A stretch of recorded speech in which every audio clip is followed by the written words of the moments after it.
Hello दोस्तों, आपका हमारे यूट्यूब चैनल स्टोरी वाइज में स्वागत है। दोस्तों, आज मैं आपके लिए लेकर आया हूं उत्तराखंड की एक छोटे से परिवार की एक बेहद ही डरावनी और सच्ची घटना, जिसे सुनने के बाद आपकी रूह कांप जाएगी।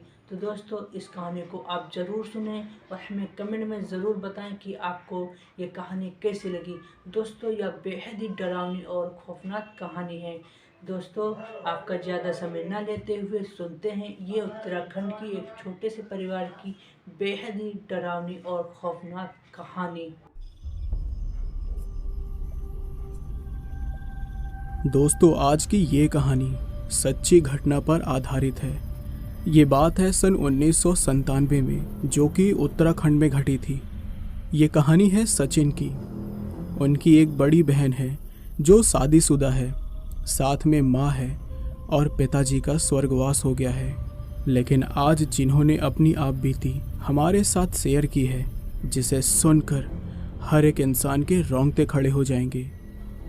ये घटना सचिन के साथ तब घटी थी जब वो बस 3 साल का था। उस समय सचिन का नाम सुमित हुआ करता था। सुमित के पिता, जिनका नाम मुकेश था, वो एक छोटे से बिजनेसमैन थे। उनकी एक छोटी सी राशन की दुकान हुआ करती थी। धीरे धीरे उन्होंने अपनी दुकान पर मेहनत करी तो उन्होंने अपने बिजनेस को ठीक ठाक कर लिया था, जिससे कि वो अपने दोनों बच्चों के पालन पोषण के खर्चे के बाद थोड़ी बहुत बचत कर लिया करते थे। धीरे धीरे अपनी बचत को बढ़ाते हुए और दिन रात मेहनत करने के बाद उन्होंने इतना पैसा इकट्ठा कर लिया था कि वो अपने लिए एक छोटा सा खुद का घर खरीद सके। इसके लिए उन्होंने जिसको भी वो जानते थे सबसे कहा कि आपकी नज़र में कोई छोटा सा सुंदर शांत इलाके में घर हो तो ज़रूर बताइएगा। उन्हें ये उत्तराखंड का इलाका बहुत पसंद था, क्योंकि यहाँ चारों तरफ शांति और सबसे बड़ी बात हरियाली से भरा था, जो कि प्रदूषण से काफ़ी दूर है। यह इलाका उनकी पसंद का था, इसलिए वो यहीं पर एक सुंदर से घर की तलाश कर रहे थे। एक बार उन्हें उनके दोस्त ने अपने यहाँ किसी प्रोग्राम में इनवाइट किया। वहाँ से गुजरते हुए उन्हें एक घर दिखाई दिया। वो घर बहुत शांत इलाके में था। चारों ओर हरे भरे पेड़ थे। घर भी काफ़ी बड़ा था और घर के चारों तरफ बाउंड्री बनी हुई थी और घर के चारों तरफ बहुत जगह थी। वहाँ इतनी जगह थी कि वो अपने सामान के लिए गोदाम भी बना सकते थे। सबसे बड़ी बात कि उनके बच्चों के लिए स्कूल की कोई भी समस्या नहीं थी, क्योंकि स्कूल भी पास में ही पड़ता था। मुकेश को ये घर बहुत पसंद आया, क्योंकि इस घर में बहुत सारी खूबियाँ भी थी जो उन्हें पसंद थी। इसके बाद इन्होंने उस घर के दाम के बारे में पता किया, उसके मालिक के बारे में पता किया, तो उन्हें ये पता लगा कि ये मकान काफ़ी कम कीमत पर बिक रहा है।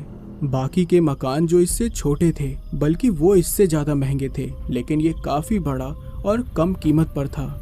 मुकेश ने जितने पैसे घर खरीदने के लिए रखे थे, उसमें से भी घर खरीदने के बाद उसके पास पैसे बच रहे थे, और ये उसे बहुत अच्छी बात लगी।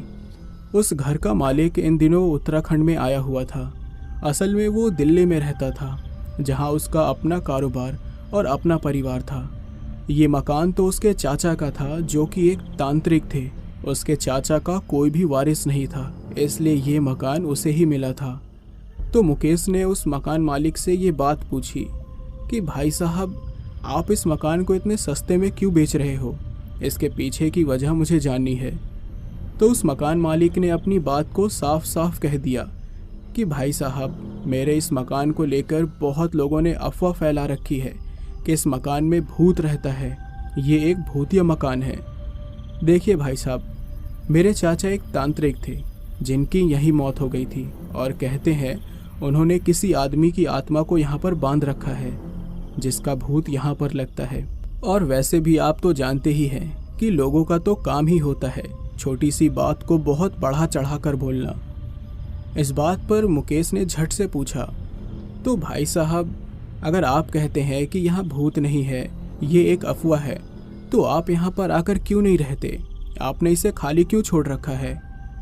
इस बात पर उस मकान मालिक ने कहा कि भाई साहब, मेरा रोजगार दिल्ली में है और मेरा परिवार भी वहीं रहता है। मेरा एक अच्छा खासा रेस्टोरेंट वहाँ चल रहा है और मैं बहुत मज़े की ज़िंदगी वहाँ काट रहा हूँ, तो मैं अपना सारा कारोबार छोड़कर भला यहाँ क्यों आऊँगा। और मेरे बच्चों को भी शहर में रहने की आदत हो गई है, वो यहाँ पर एडजस्ट नहीं कर पाएंगे। बाकी मैं आप पर कोई दबाव नहीं डाल रहा हूँ, अगर आप चाहते हैं तो ले लीजिए, नहीं तो ये मकान जैसे पहले पड़ा था वैसे आज भी खाली पड़ा रहेगा। एक बात और, मैं भी इस घर में 7-8 महीने रहा हूँ, पर मुझे यहाँ किसी तरह का कोई भूत ना तो नज़र आया और ना ही कोई आवाज़ सुनाई दी। लेकिन मैं ये भी जानता हूँ कि आप मेरी बात पर विश्वास तो करोगी नहीं, क्योंकि आपको लगेगा कि मुझे ये मकान तो बेचना है, तो इसके खिलाफ मैं क्यों बात करूँगा कि ये एक भूतिया मकान है। इसलिए सबसे पहले आप किसी से भी पूछकर तसल्ली कर लीजिए, उसके बाद फैसला आपका है। फिर मकान मालिक ने कहा कि देखिए, ये मकान बना तो बहुत बड़े प्लॉट में है, यहाँ पर आप इस मकान को तोड़वाना चाहें तो दोबारा से यहाँ पर फिर से मकान बनवा सकते हैं और अच्छे से पूजा पाठ करवाइए और आराम से रहिए। भाई साहब, मेरे हिसाब से तो आपको कोई दिक्कत नहीं आनी चाहिए। और हाँ, अगर इतने सस्ते में आपको इतने बड़े प्लॉट में बना मकान मिल जाए तो आप देख लीजिए, वैसे तो बहुत ही ज़्यादा मुश्किल है। मुकेश ये सारी बातें सुनकर अपने घर आया। कुछ समय के लिए सारी बातें सोचने लगा कि इतना बड़ा घर और इतने कम दाम में मिलना तो नामुमकिन है। क्या सच में भूत वगैरह होते होंगे? लेकिन मुकेश को तो भूतों में विश्वास ही नहीं था। मुकेश ने अपनी पत्नी से बातचीत की। मुकेश की पत्नी एक पूजा पाठ करने वाली औरत थी। वो भूत प्रेतों में भी विश्वास किया करती थी। जब उसने अपने पति मुकेश की इतनी तीव्र इच्छा देखी कि उन्हें वो मकान बेहद पसंद आ रहा है, पैसे भी कम जा रहे थे और जगह भी काफ़ी बड़ी थी, रहा सवाल प्रेत बाधा या ऐसे कुछ भी जो उस घर में है, तो उसके लिए उसने सोचा कि हवन करवाकर हम सब कुछ सही कर देंगे, क्योंकि लोगों का तो काम ही होता है अफवाह फैलाने का। मुकेश ने अपने सभी रिश्तेदारों से, सभी जानकारों से इस बारे में बातचीत की, घर के बारे में बताया, कीमत के बारे में बताया और उस घर में जो अफवाह फैली हुई है उसके बारे में भी बताया। सभी ने खास तौर से एक ही बात कही कि ये भूत प्रेत कुछ नहीं होता, आप बेहिचक इस मकान को खरीदिए, बाकी जो भी कोई समस्या होगी हर समस्या का समाधान तो होता ही है, इतने कम पैसों में इतना अच्छा घर मिलना नामुमकिन है। मुकेश ने फिर अपने परिवार के सामने बैठकर ये बात की कि मैं ये फैसला अब ले चुका हूँ कि मैं ये मकान खरीद लूँगा, और अगर आप में से किसी को भी कोई अगर परेशानी हो तो वो भी कह सकता है, क्योंकि भगवान से बढ़कर इस दुनिया में और कुछ नहीं है, और अगर कोई समस्या हुई तो हर समस्या का समाधान भी ज़रूर होता है। बाकी अब ये फैसला हो गया है कि हम उस मकान को खरीदेंगे और वहाँ जाकर रहेंगे। फिर कुछ समय बाद जब मैं थोड़े और पैसे जमा कर लूँगा तब उसे तोड़वा कर वहाँ एक अच्छा सा मकान दोबारा बनवा लेंगे, तब तक हम किसी किराए के मकान में रहने चले जाएंगे। फिर आखिर में यही निष्कर्ष निकल कर आया। मुकेश ने फिर ये घर खरीद लिया और ये फैसला हुआ कि घर में जाने से पहले एक पूजा करा ली जाए। तो मुकेश की बेटी पूछने लगी कि मम्मी, आप गृह प्रवेश की पूजा कब करवाओगी? तो उसकी मम्मी ने कहा, अरे बेटी, अभी तो ये घर पुराना ही है, जब हम इसे तोड़वा कर दोबारा से नए तरीके से बनवाएंगे तब हम गृह प्रवेश की बड़ी सी पूजा रखेंगे। अभी हम सिर्फ छोटी सी पूजा करवा कर यहाँ रहने लगेंगे। उसमें एक बात और थी कि उस घर के बीचों बीच एक काली माता का मंदिर बना हुआ था। ये तो और भी अच्छी बात लगी मुकेश को कि घर के अंदर ही भगवान का मंदिर बना हुआ है, तो अब डर कैसा। वो मकान तो छोटा था, लेकिन चारों तरफ की जो खुली जगह थी वो काफ़ी बड़ी थी। उस मकान के चारों तरफ की बहुत सारी जगह खाली पड़ी हुई थी। अब हवन शुरू होने जा रहा था। हवन में परिवार के चारों सदस्य थे और कुछ 2-4 रिश्तेदार जो खास थे उन्हें बुलाया था। हवन को थोड़ा गेट के पास ही करवाया था, जो कि उस मकान का मेन गेट था। जब हवन कुंड में आहुति डाली जा रही थी और देसी घी से आहुति दी जा रही थी, लेकिन एक बात बहुत अजीब लगी कि हवन कुंड में अग्नि की लपटें बहुत कम थी और इसका धुआं चारों दिशाओं में ना फैलकर एक दिशा से ही घर के बाहर की तरफ जा रहा था, क्योंकि हवन कुंड का जो धुआं होता है वो चारों दिशाओं में सब जगह खुशबू बिखेर देता है, लेकिन ये धुआं एक ही कोने से बस बाहर की तरफ जा रहा था। हालांकि इस बात पर किसी ने इतना ज़्यादा गौर नहीं किया, क्योंकि धुआं है वो तो किसी भी तरफ से अपने हिसाब से जाता है। नए मकान में पूजा पाठ कराने के बाद मुकेश ने सामान शिफ्ट करना शुरू कर दिया और सारा सामान सेट कर दिया। फिर वो लोग वहाँ पर रहने लगे। लेकिन मुकेश की जो बेटी थी उसे वहाँ पर हमेशा ऐसा लगता जैसे उसे कोई देख रहा है और उसके आसपास कोई है, उसे हमेशा यही महसूस होता। फिर उसको लगा कि शायद ये मेरे दिमाग का वहम है, क्योंकि मुझे पता है कि यहाँ पर भूत प्रेत होने की अफवाह है। इसलिए उसने अपनी इस अजीब सी फीलिंग को नज़रअंदाज कर दिया। वो सोचने लगी कुछ दिन रहते रहते सब आदत पड़ जाएगी। लेकिन एक दिन ऐसा हुआ कि ये वहम हकीकत में बदल गया। सुमित की बहन नीचे कमरे में बैठकर अपना होमवर्क कर रही थी और उसकी मम्मी बाजार जा रही थी और कह रही थी कि बेटा सुमित का तुम ध्यान रखना। फिर सुमित की बहन ने सुमित को आवाज़ लगाई, सुमित तू कहाँ है? तो वहाँ से आवाज़ आती है, मैं यही हूँ, आता हूँ। लेकिन ये क्या था? वो एक नहीं बल्कि दो आवाज़ें थी, जिसमें से दूसरी आवाज़ एक 23 या 24 साल के लड़के की लग रही थी। ये सुनकर सुमित की बहन घबरा गई। उसने फिर दोबारा एक बार चेक करने के लिए आवाज़ लगाई, सुमित तुम कहाँ हो? वहाँ से फिर वैसी ही आवाज़ आती है, बल्कि एक नहीं दो आवाज़ें, आ रहा हूँ, यही हूँ। उसके बाद वो तेज़ी से भागकर छत पर चली जाती है, जहाँ पर उसका भाई सुमित खेल रहा होता है। उसके बाद वो अपने भाई सुमित के साथ छत पर ही बैठी रही जब तक उसकी मम्मी बाजार से नहीं आ गई। आधे घंटे बाद जब उन बच्चों की मम्मी वापस आई तो दोनों भागे भागे अपने मम्मी के पास गए और सुमित की बहन ने अपनी मम्मी को सारी बात बताई।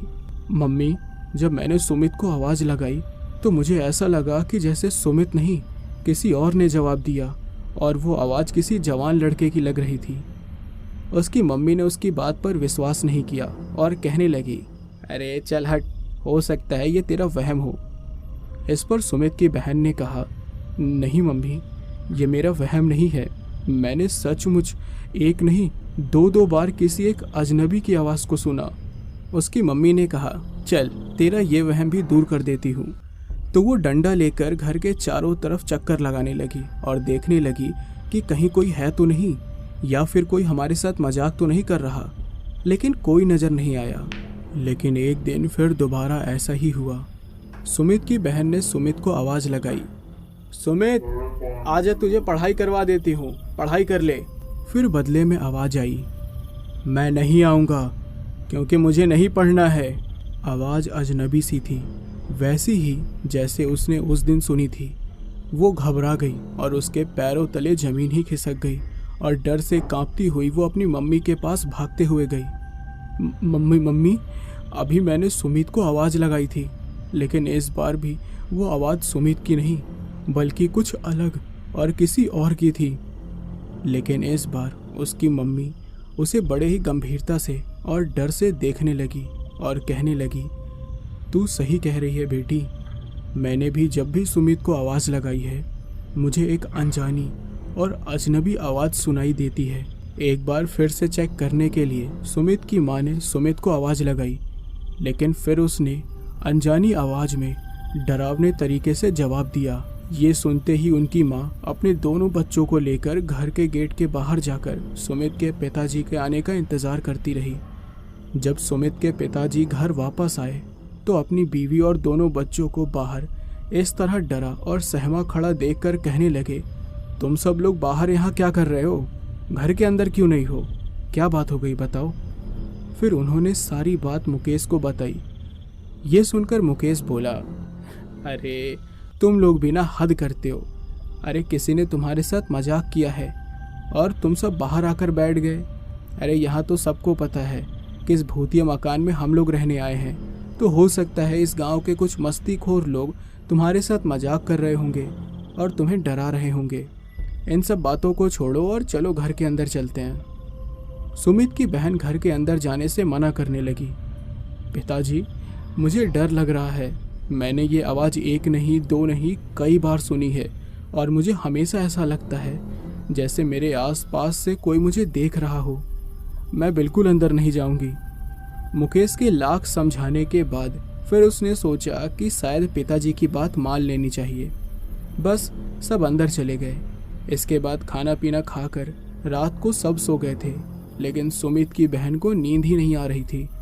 उसने सोचा कि अपने वहम को अब मैं एकदम से साफ कर लूँगी कि आखिर सच में क्या किसी और की आवाज़ आती है या ये केवल मेरा वहम है। सुमित की बहन ने आवाज़ लगाई, सुमित। लेकिन तभी सामने से आवाज़ आई, हाँ मैं यही हूँ। इतना सुनते ही सुमित की बहन डर के मारे कांपने लगी और जोर जोर से रोने लगी। सुमित के पिताजी ने उसकी बहन को चुप कराते हुए कहा, क्या हुआ बेटी, तुम इतनी डरी हुई क्यों हो और तुम क्यों रो रही हो इतनी रात को। तब सुमित की बहन ने कहा, देखा पिताजी, मैंने आपसे कहा था ना कि यहाँ कोई और भी है। मैंने अभी सुमित को आवाज़ लगाई पर आवाज़ सुमित की नहीं, कोई अजनबी आवाज़ आई। मुकेश ने सोचा कि मैं भी देखता हूँ कि क्या सच में कोई आवाज़ आती है। फिर मुकेश ने कहा, सुमित। तो जवाब मिला, हाँ मैं यही हूँ। इतना सुनते ही मुकेश सीधा खड़ा हो गया और डंडा लेकर पूरे घर के बाहर ढूंढने लगा कि आखिर आवाज़ कहाँ से आ रही है। लेकिन हकीकत तो यही थी कि आवाज़ कहीं बाहर से नहीं बल्कि अंदर से ही आ रही थी। बाहर तो कोई दिखाई नहीं दिया, लेकिन फिर सुमित की बहन ने कहा, पिताजी ये आवाज़ अंदर से ही थी, ना कि बाहर से। मुकेश अपने बीवी बच्चों को अपने पास लेकर बैठा रहा और पूरी रात बैठे बैठे गुजार दी। और फिर कहा, हम अपने पंडित जी जिन्होंने यहाँ हवन कराया था उनको कल बुलाते हैं और पूजा करवाते हैं। इसके दूसरे दिन जब पंडित जी आए तो मुकेश ने कहा, पंडित जी हमारे मन में एक वहम है, हमें यहाँ कुछ अजीब आवाज़ आती है। जब भी हम अपने बेटे सुमित को आवाज़ लगाते हैं तो सुमित नहीं बल्कि किसी और की आवाज़ आती है। पंडित जी ने कहा, आप एक काम करिए, यहाँ हवन करवा लीजिए, इससे आपके घर का जो अजीब वातावरण है उसमें परिवर्तन जरूर आएगा। हवन के लिए हवन कुंड रखा गया और हवन कुंड को इस बार घर के गेट के पास नहीं बल्कि घर के बीचों बीच हवन कुंड को बनाया गया। पंडित जी ने पूजा विधि विधान से करनी शुरू कर दी। जो बात पहले महसूस की गई थी वही बात दोबारा महसूस की गई कि हवन कुंड का जो सारा धुआं एक ही रास्ते से गेट के बाहर की तरफ जा रहा था। तो पंडित जी ने कहा कि आप एक काम करिए, आप अपना ये मेन गेट बंद कर दीजिए। मुकेश ने ऐसा ही किया, मेन गेट बंद कर दिया और बाकी कमरों की खिड़कियां खोल दी। अब जैसे ही गेट बंद हो गया और खिड़कियां खुल गई तो अचानक ही हवन कुंड की अग्नि बुझ गई। ये देख पंडित जी डर गए और अचंभित होकर कहने लगे कि आपके घर में कोई प्रेत बाधा का वास जरूर है। इस तरह का अपशगुन तभी होता है जब कोई प्रेत बाधा घर में हो। बेटा मुकेश, तुम एक काम करो, मैं एक ऐसे तांत्रिक को जानता हूँ जो इन सभी समस्याओं को आराम से हल कर सकता है। तुम उनको लेकर आओ और वही तुम्हारी इस समस्या का समाधान बड़े आराम से कर देंगे, जिससे आपका घर पवित्र और पावन हो जाएगा। लेकिन मुकेश को तांत्रिक वगैरह से सख्त नफरत थी, क्योंकि उनका काम आत्माओं को बांधना होता था और वो किसी पर भी उन आत्माओं को छोड़कर फिर समाधान निकालने के बहाने पैसा लूटना शुरू कर देते हैं। मुकेश ने पंडित जी को साफ इनकार कर दिया कि वो किसी भी तांत्रिक को अपने घर के अंदर घुसने नहीं देंगे। पंडित जी ने सीधे स्वभाव में जवाब दे दिया कि आपके घर में जिस प्रकार की चीज़ें चल रही हैं उसका निवारण मेरे पास नहीं है, इसे कोई तांत्रिक ही सही कर सकता है, क्योंकि ये भूत प्रेत या फिर आत्मा का चक्कर लगता है। इतना कहकर पंडित जी वहाँ से चले गए। उन्होंने तांत्रिक का पता मुकेश को दे दिया था।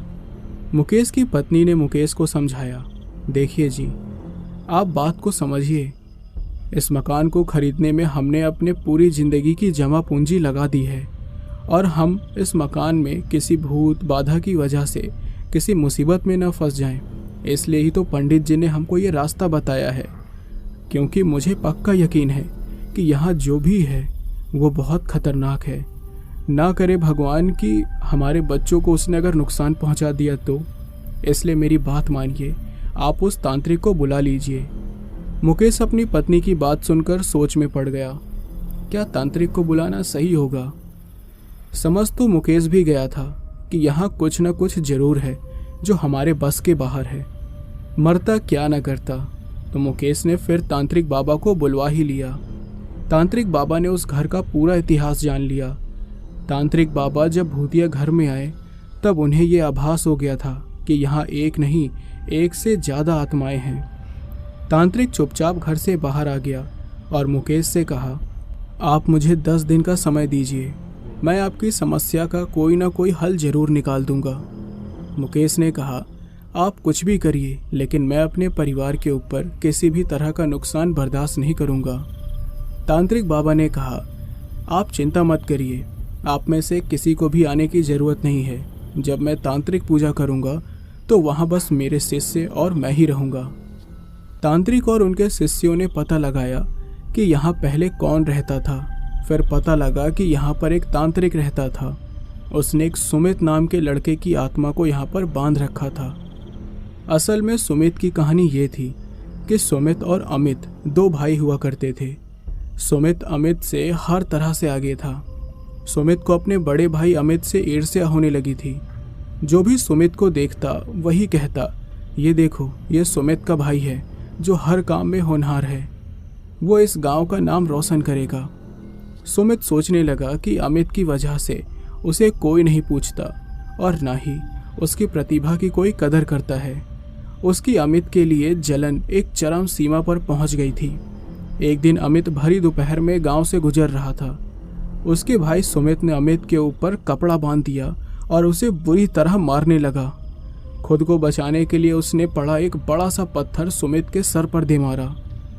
अमित के मुंह पर सुमित ने कपड़ा बांध रखा था, इसलिए उसे पता ही नहीं चला कि वो पत्थर किसको मार रहा है। वो बस अपने आप को बचाने के लिए उसे पत्थर मारे ही जा रहा था। पत्थर मारने के बाद जब उसने अपने मुंह से कपड़ा हटाया तो देखा कि वहाँ पर सुमित मरा पड़ा है। अमित पछतावे के मारे बुरी तरह से रोने लगा। वो सुमित की आत्मा से माफ़ी मांगना चाहता था, इसलिए वो तांत्रिक बाबा के पास गया और उसने सुमित की आत्मा को बुलाने के लिए कहा ताकि वो उससे उसकी वजह पूछ सके कि आखिर उसने ऐसा क्यों किया। लेकिन वो तांत्रिक एक बहुत लालची और बुरा आदमी था। वो आत्माओं को अपने कब्जे में करके उन्हें अपने लालच को पूरा करने के लिए इस्तेमाल करता था। लेकिन ये बात अमित नहीं जानता था। वो तो बस सुमित की आत्मा से बात करना चाहता था। अमित ने तांत्रिक से सुमित की आत्मा को बुलाने के लिए कहा। सुमित की आत्मा तो पहले से ही गुस्से में थी। तांत्रिक ने अपने मायावी मंत्रों से सुमित की आत्मा को बुलाया। तब अमित से सुमित ने अपने मन की सारी ईर्ष्या और गुस्सा जो उसे अमित के लिए था उसने कहा। और फिर अमित ने बताया, भाई, मैं तो तुम्हारे ही भले के बारे में सोच रहा था और पैसे इकट्ठे करके मैं तुम्हें शहर भेजना चाहता था ताकि तुम आगे के लिए अच्छी पढ़ाई करके और मुझसे भी ज़्यादा आगे बढ़ो और इस गांव का नाम रोशन कर सको। ये सब सुनकर सुमित को अपनी गलती का पछतावा हुआ और वो रोने लगा। और फिर तांत्रिक ने सुमित की आत्मा को अपने कब्जे में कर लिया। अमित ने तांत्रिक से कहा कि ये तुमने सही नहीं किया, तुम मेरे भाई की आत्मा को छोड़ दो और उसे जाने दो। लेकिन तांत्रिक ने उसकी एक नहीं सुनी।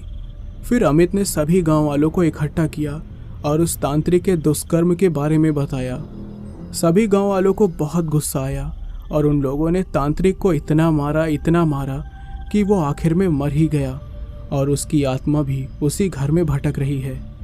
जिस साल वो तांत्रिक मरा था उस साल गांव में एक महामारी फैल गई थी और सूखा पड़ गया था, क्योंकि उस तांत्रिक के पास बहुत सारी तंत्र मंत्र की विद्या थी, जिसकी वजह से मरने के बाद भी उसने गांव वालों को बहुत परेशान किया। फिर गांव वालों ने कुछ पंडितों को बुलाया और एक एक महापंडितों ने फिर इस घर को चारों ओर से बांध दिया था और उस तांत्रिक के शक्ति को भी ख़त्म कर दिया था। इसलिए वो मुकेश के परिवार को कोई नुकसान नहीं पहुंचा रहा था। लेकिन सुमित की आत्मा यहाँ भटक रही थी और यही वजह थी कि जब भी घर का कोई भी सदस्य अपने लड़के सुमित को बुलाता था तो सुमित तो बोलता ही था, साथ ही साथ वो सुमित की आत्मा भी जवाब देती थी। जिस तांत्रिक को घर के शुद्धिकरण के लिए बुलाया गया था उसने अपना हवन कुंड तैयार किया। उस हवन कुंड के चारों तरफ घेरा बनाया गया और तांत्रिक विद्या में काम आने वाली सारी सामग्री वहां पर रखी गई। पहले तांत्रिक ने सुमित की आत्मा का आवाहन किया सुमित की आत्मा उनके एक शिष्य के अंदर आ गई। आत्मा के अंदर प्रवेश होते ही वो शिष्य अजीब हरकतें करने लगा। तभी तांत्रिक जो पूजा कर रहे थे उन्होंने कहा, कौन हो तुम? तो वो रोते हुए कहने लगा, मैं सुमित हूँ। तो तांत्रिक बाबा ने पूछा, तुम्हें क्या चाहिए? तो सुमित की आत्मा ने जवाब दिया, मुझे मुक्ति चाहिए, मुझे इस तांत्रिक से मुक्ति दिला दो। फिर अचानक अपनी बात कहकर वो शिष्य के शरीर से बाहर निकल गया और अब उसने अपने दूसरे शिष्य को घेरे में बुलाया और तांत्रिक जिसने सुमित की आत्मा को कब्जे में किया हुआ था उसको बुलाया। काफ़ी देर तक कोशिश करने के बाद भी वो शिष्य के अंदर नहीं आ रहा था। फिर तांत्रिक ने मंत्रों को और ज़ोर ज़ोर से पढ़ना शुरू कर दिया। फिर तांत्रिक से आग्रह किया कि तुम मेरे शिष्य के शरीर के अंदर आओ, मुझे तुमसे बात करनी है।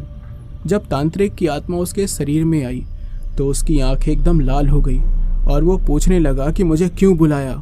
फिर तांत्रिक ने उस तांत्रिक आत्मा से विनम्रता से आग्रह किया कि आप सुमित की आत्मा को छोड़ दीजिए और आप भी इस घर से चले जाइए। लेकिन तांत्रिक की आत्मा ने साफ इनकार कर दिया और वो गुस्से से चिल्लाने लगा। उसने तांत्रिक बाबा पर हमला किया, लेकिन गांव के सिद्ध पंडितों ने तांत्रिक की आत्मा की सारी शक्तियां छीन ली थी, क्योंकि मरने के बाद भी वो गांव का सर्वनाश कर रहा था। इसलिए वो पूजा करने वाले तांत्रिक पर हावी नहीं हो सका। और जब पूजा करने वाले तांत्रिक ने अपने सिद्ध मंत्रों का उच्चारण शुरू कर दिया तो उसे मजबूरन उस घर को छोड़कर और सुमित की आत्मा को मुक्त करना ही पड़ा। सही मायने में वो तांत्रिक की मुक्ति एक तांत्रिक पूजा के माध्यम से ही हो सकती थी और ये बात पूजा करने वाला तांत्रिक अच्छी तरह से जान गया था। इसलिए उसने इस तांत्रिक हवन कुंड का आयोजन किया था। अब दोनों आत्माएं इस घर को हमेशा के लिए छोड़कर जा चुकी थी। फिर पूरे घर का शुद्धिकरण हुआ, सत्यनारायण भगवान की पूजा की गई, बड़ा हवन किया गया और सब कुछ नॉर्मल हो गया और मुकेश का परिवार खुशी खुशी उस घर में रहने लगा। उन्होंने अपने बेटे सुमित का नाम बदलकर सचिन रख दिया, क्योंकि जब जब वो अपने बेटे सुमित को बुलाते थे तब तब उन्हें वो पुरानी बातें दोबारा याद आने लगती थी, जिन्हें वो हमेशा के लिए भूल जाना चाहते थे। तो दोस्तों, ये कब्रिस्तान और 4 दोस्तों की बेहद ही डरावनी और खौफनाक कहानी यहीं पे समाप्त होती है। अगर आपको ये कहानी पसंद आई हो तो हमारे चैनल को लाइक और सब्सक्राइब करें और हमें कमेंट में ज़रूर बताएं कि आपको ये कहानी कैसी लगी। तो दोस्तों, हम आपसे मिलते हैं अगली वीडियो में। जब तक के लिए गुड बाय।